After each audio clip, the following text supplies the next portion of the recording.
सगी मां मर जाए ना तो लोग चौथे दिन भुल जाते आ।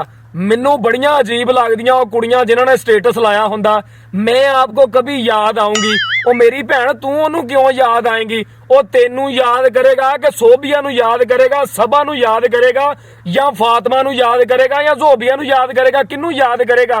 ओ तू कल्ली थोड़ी आ जिहड़ी ओनू याद आएगी। ठरकी दी कोई भी मंजिल नहीं हुंदी ते ना ठरकी दी कोई एक जानू हुंदी आ।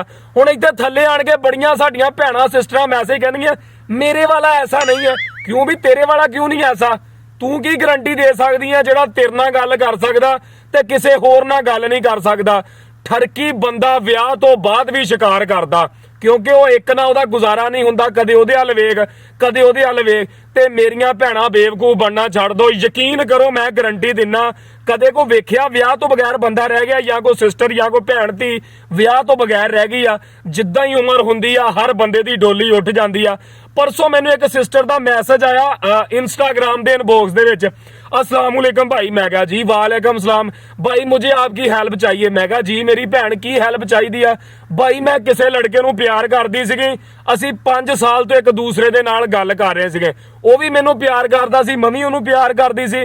ਹੁਣ ਮੈਨੂੰ ਪਤਾ ਲੱਗਿਆ ਉਹਦੀ ਸ਼ਾਦੀ ਹੋਈ ਆ ਪਹਿਲਾਂ ਹੀ, ਉਹਦੇ 3 ਬੱਚੇ ਆ। ਮੈਂ ਕਿਹਾ ਮੇਰੀ ਭੈਣ ਇੱਕ ਮੈਨੂੰ ਗੱਲ ਦੱਸ, ਤੂੰ ਇਹ ਕਿੱਦਾਂ ਕਹਿ ਸਕਦੀ ਕਿ ਉਹ ਤੇਰੇ ਨਾਲ ਪਿਆਰ ਕਰਦਾ? ਭਾਈ ਉਹਨੇ ਮੈਨੂੰ ਆਪ ਕਿਹਾ ਕਿ ਉਹ ਮੇਰੇ ਨਾਲ ਪਿਆਰ ਕਰਦਾ।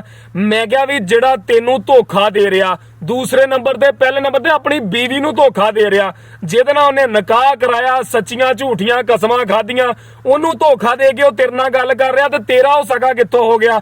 भाई आप मुझे हल बताएं, अब मैं क्या करूं? मैं क्या हल ले या भी उधर निकाह करा ला? मैं तो कभी भी ना बर्दाश्त करूंगी उसकी पहली बीवी को।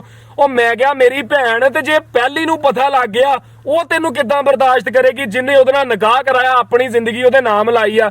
तू जो उहदे नाल प्यार करदी आ ते फिर हुण दे कुर्बानी दूजा विआह करा उहदे नाल।